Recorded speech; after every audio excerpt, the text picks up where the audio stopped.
Greetings, everybody. Welcome to the Wednesday, November 2nd, 2016 episode of Free Webinar Wednesdays. This is Eric Cook, and I am with WSI Digital Marketing, where we work with businesses and organizations and helping them better understand and leverage the power of the internet as a strategic business tool.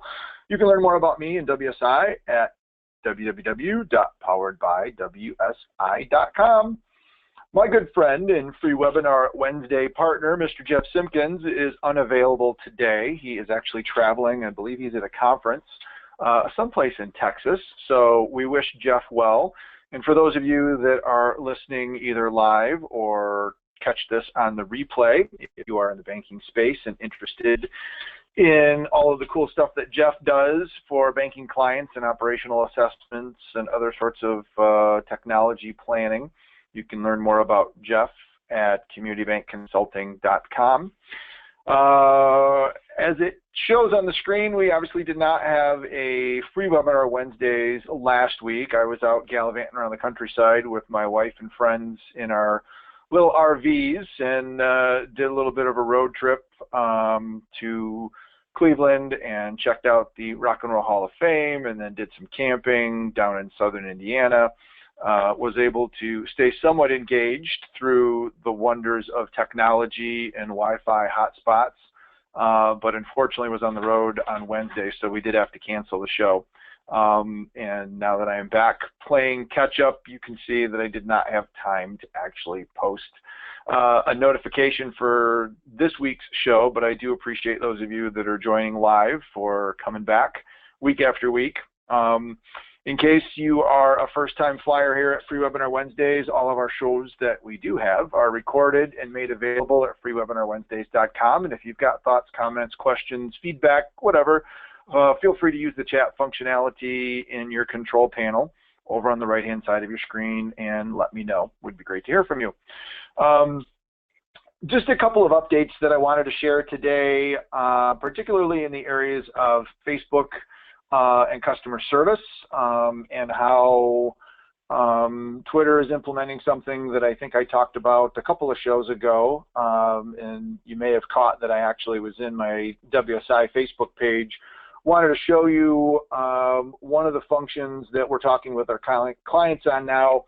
As you probably suspect, and maybe you've even done it yourself, I know I've reached out to Comcast via Twitter last year when we were in Florida visiting my parents and found my father waiting on hold on the telephone, going on about a half an hour waiting for somebody from Comcast to pick up and take care of a cable question that he had regarding something on his television, and I sent a tweet and was able to basically get somebody to call me back on my mobile phone literally within about 5 minutes. So it was a pretty crazy experience for my father to see how you would think just picking up the phone and dialing somebody direct. Actually, let me see here. I'm just now noticing that maybe I didn't have my screen sharing turned on. So I'm going to kind of take a step back and make sure that you're all now seeing that. Thank you for letting me know. Apologies for not showing that. So you should be now seeing the back end of my WSI Facebook page with settings revealed, and I'm in the messaging section. So there we go. We'll get that fixed.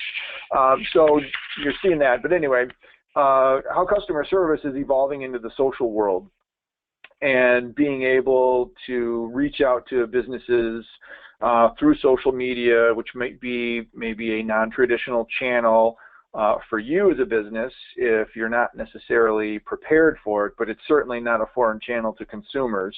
And most businesses are starting to realize that an upset customer on Twitter or Facebook is going to do a lot more damage than somebody that's just waiting on hold calling you on the telephone. So businesses are starting to devote a little bit more time to customer service through social media. So whether you want to support your customers or you're looking to get support yourself, realize and respect the power that social media brings to the table. One of the things that Facebook has implemented, and again, I think I've talked about this before, but just to reiterate, is in its messaging functionality. If you go to the page itself and you can see you've got Contact Us, I'm logged in as an admin, so it's giving me a couple of options here, but you can test the actual button. You now have the ability, as a business owner, with Facebook to go in and control some of the things that happen when somebody actually to send you a message. And that can either be through your Facebook page. They can go to messenger.com, which is Facebook's standalone messenger service where you don't even really need a Facebook account per se. You can just sign up for a messenger account and you can message people back and forth that way. But in your messenger setting, you can see, you can turn that on and make it available. And a couple things you can do. Our business is not one that operates with traditional business hours, so we're not open 9 to 5. I like to tell people, what hours of the day do you work? And I pretty much say all of them. So we really don't have hours on our Facebook page, so we don't really use the autoresponder that says our business is now closed. But for those of you that are listening that may have locations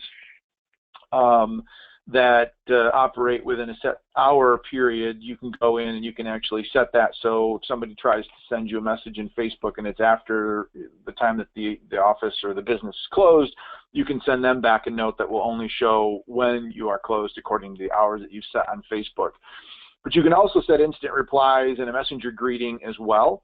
And you know, we work with a lot of financial institutions, and some of the recommendations we're making to our banking clients is if somebody reaches out to you, you want to have maybe a notification that reminds them not to share a username and password or sensitive information. It's not a physical secure banking support channel. The messenger greeting is more of a touchy-feely, hey, thanks, we're looking forward to chatting with you.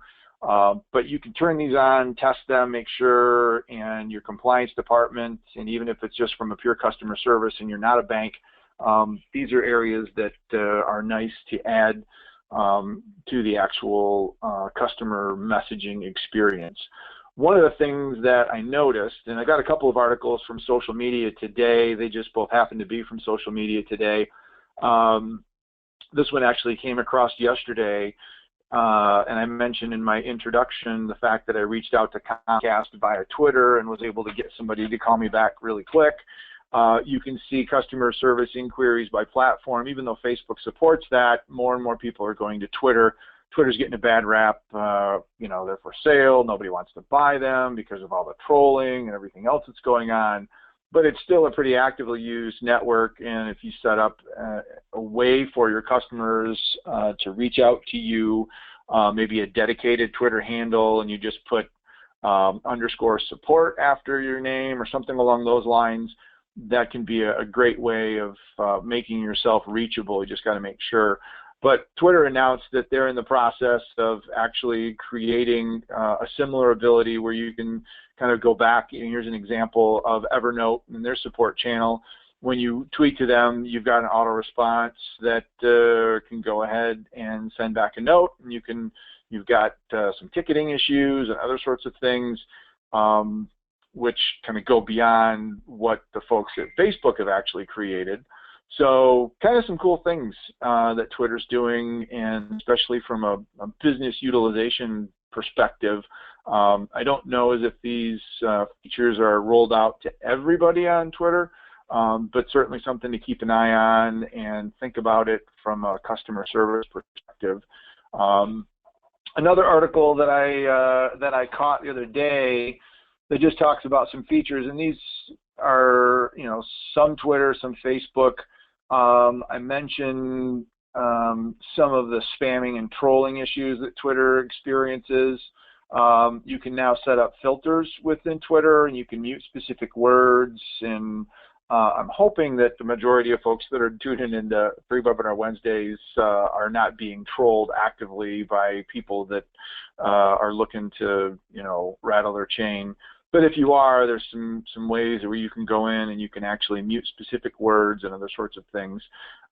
Twitter's also added a couple of other cool new functions within its dashboard. So I just wanted to draw those out as kind of some attention to take a peek at, you know, looking at events and tracking hashtags and mentions of competitors, whatnot, you know, just to help keep an eye on what's going on out there.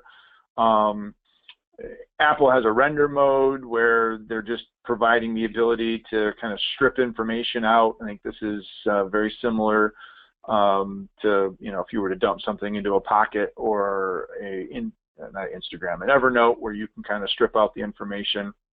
Not a real big deal here with Instagram kind of revising its share, but Facebook is in the process of trying, and we tried to buy Snapchat before and they got shut down, which is why they've implemented a few of the Snapchat-like features into its Instagram product.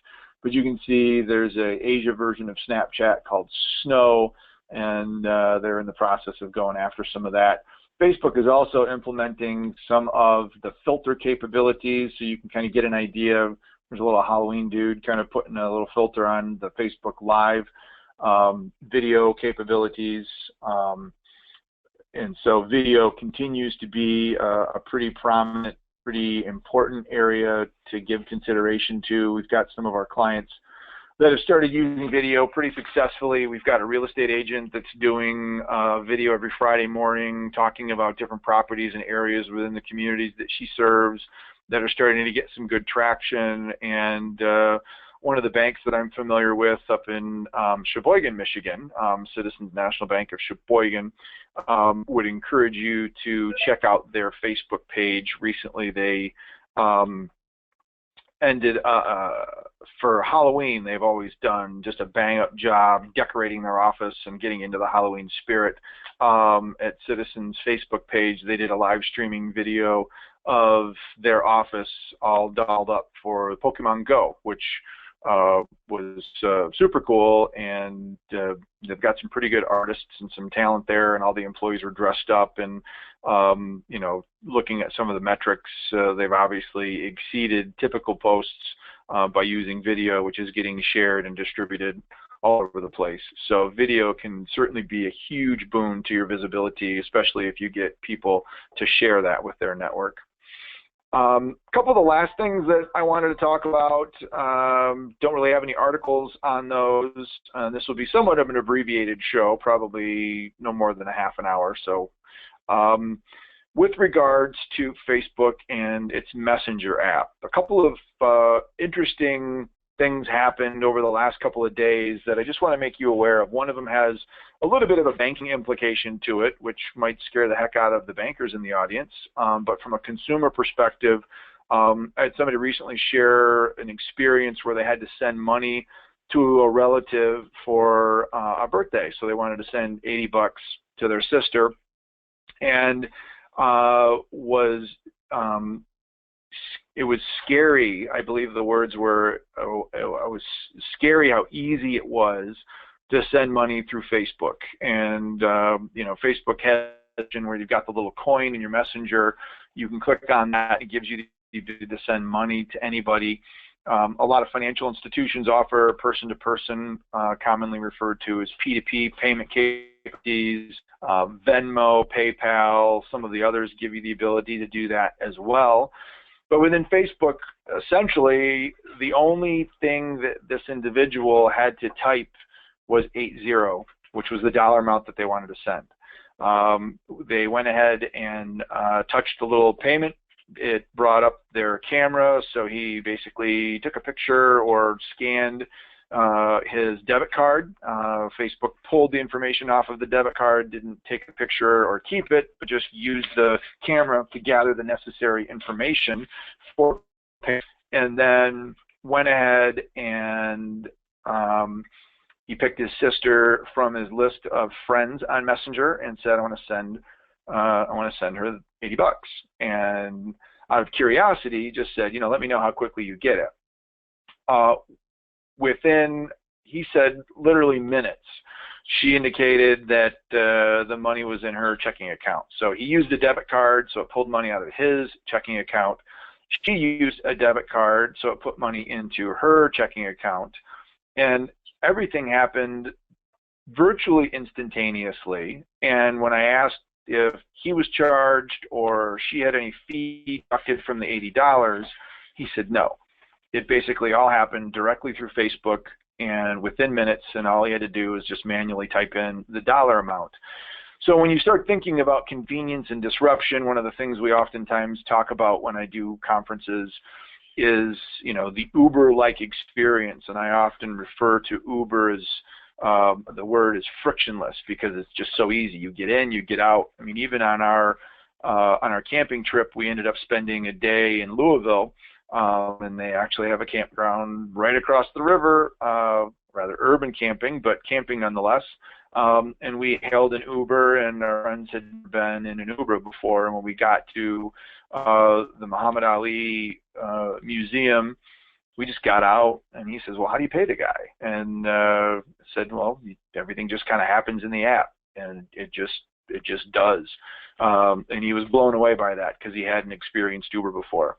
So the frictionless experience of being able to send somebody money through Facebook and some of these other apps versus, you know, write a check, put it in the mail, you know, whatever the case may be, now that instantaneous delivery of information and data and money is becoming a definite reality. So wanted to share that experience. And again, some of the bankers listening might kind of freak you out a little bit, but it's there and it's here and it's working. And according to one individual, it works scary fast. The other thing that I wanted to mention, and I've said a couple of times on Free Webinar Wednesdays, that thanks to services like Messenger and WhatsApp and some of the other communication tools, we may likely get to a point down the road where we really don't even need a phone number. We just need to be friends with somebody through a social network, and the social network will facilitate our ability to connect and communicate and talk to one another. And so wanted to coordinate a conference call with a couple of other folks to discuss some stuff for the cycling team that we sponsor. And I'm friends with all of those people on Facebook. They all have Messenger on their phones. So I shot notes, called a couple of them and said, hey, let's get on a call tomorrow night. And everybody said, cool. I scheduled the actual call and put a reminder in Messenger, because I created a little Messenger group that had all four of us as part of the discussion. I created a reminder for 8:15 p.m. and about a half an hour before the call was scheduled to kick off, I said, I got a Messenger note, as did everybody else that was part of that group, that says, hey, don't forget, you got a call in 30 minutes, which I thought was pretty cool.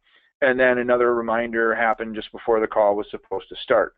What I did, because I didn't realize that it actually had this capability, is I used a service called Uber Conference, and I scheduled Uber Conference for the dial-in number and the PIN code, so everybody dialed into that. But when I set the actual group and made it the reminder, it said, hey, you can now schedule your calls and do group chats directly through Facebook. So the next time I actually do a conference, and it's going to be with individuals that I'm all friends with, I'm going to give that a try. And those of you that may be interested, you know, a lot of us are friends with family and coworkers, and maybe you want to get on the phone and have a conversation about something.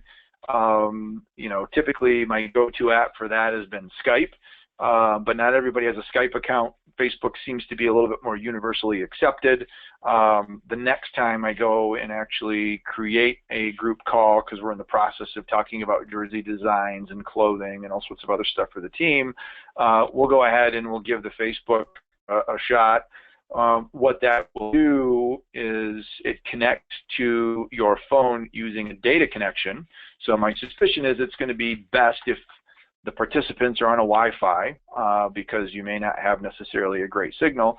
But because Messenger works regardless of whether you are on a phone or a tablet with an actual cellular service, because you're not going to be using Verizon or AT&T or Sprint or whoever for your actual phone call, it's not going to count against your minutes, it'll count against your data. But it's going to be kind of a different way of being able to have a phone conversation. So give that a shot if you are using Messenger. It's kind of a cool way of being able to facilitate a phone conversation and have some discussions. And, you know, so that's kind of it. So like I said, it was going to be a short show, but just wanted to give you a couple of things that have hit my radar screen and a couple of the experiences that I've had. So give Messenger a try. It's a great way to keep in touch and some cool ways to go about actually scheduling group chats.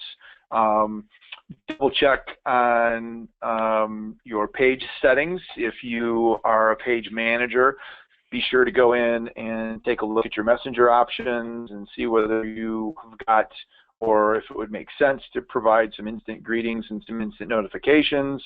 And then take a look at that automated customer response tools for direct messages, and when people are communicating with you, how you'd like to be able to manage that, if you want to build some tickets or provide some alternative information for folks to be able to check out.